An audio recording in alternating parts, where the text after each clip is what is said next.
There is always a question in Africa. There's always a discussion as to what shall we do, how shall we find wealth, the riches, how shall we prosper, how shall we succeed. This is a question that affects so many places in Africa that you must endeavor to answer this question. So I have decided to ponder this question and to answer it for you and give my opinion as to how it's possible for Africa to work, to employ, to utilize its people and its resources. I think the answer really is something you can find in Paris, you can find in London, you can find in Frankfurt. It is the question of you must take what you have, your people, your resources, and your skills, and you must create products. You must create something beautiful, something très belle, something wonderful. Something that you can sell to the world, something that others may desire. It can be, for instance, the champagne. It can be the cognac. It can be the fashion, haute couture. You can produce something like this for the world to enjoy. This is like Coco Chanel or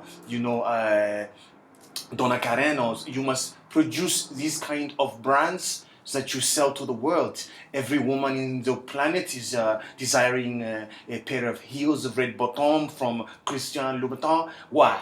Because of beauty, because of functionality, because of rarity, because it crowns the woman as somebody who is special, unique, magical, a creature of amazing power and grace. Yes. So in same vein, I think it's only natural that in Zambia, Zimbabwe, Namibia, South Africa, Angola, DRC, that people must simply design and create products.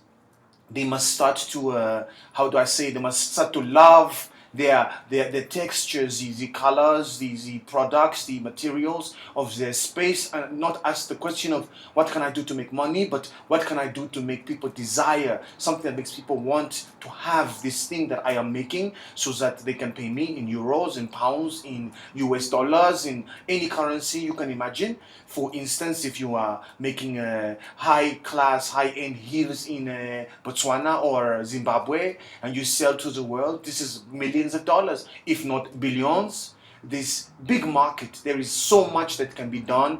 It's just a question of we must learn to romance our minds. We must learn to love the African intellect, the African creativity, and to create products that may be unique and special for the world to always enjoy wearing African product. We must change the perception. We must create beautiful things. You can see this is not a fantasy. The Koreans, they have done this. South Korea, they have been in a situation where they were making ugly cars 20 years ago. 20 years ago, Hyundai, Daewoo, or these Korean cars are very ugly, nothing sexy, nothing beautiful. You don't want to be seen in a car from these people. Today, their cars are beautiful works of art. They get the right creative director, the right materials, the right design. They make the right investments in the factories. So this is exactly the same thinking you must employ in Africa. You must not think about making clothes just for Accra, Ghana. You must think of how to make clothes for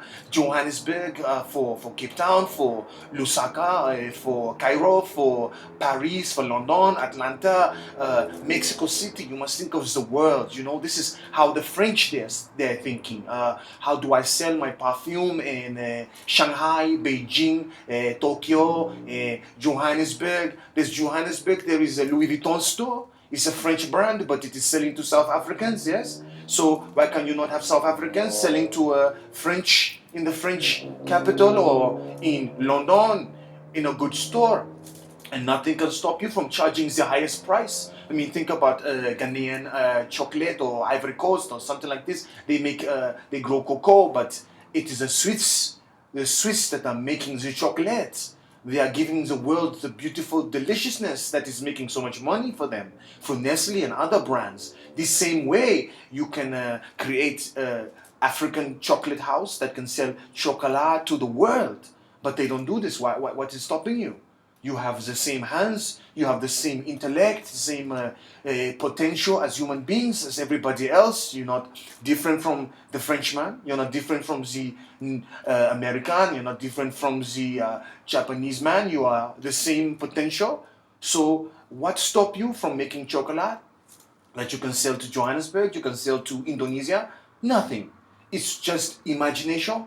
So my encouragement to the whole of Africa as the third world, or whatever they call it, just is you must simply go out and you must create and produce and make products that are desired by the market, and you will create automatically the employment and automatically utilize the intellect and the capabilities and potential of your people. This is my prescription.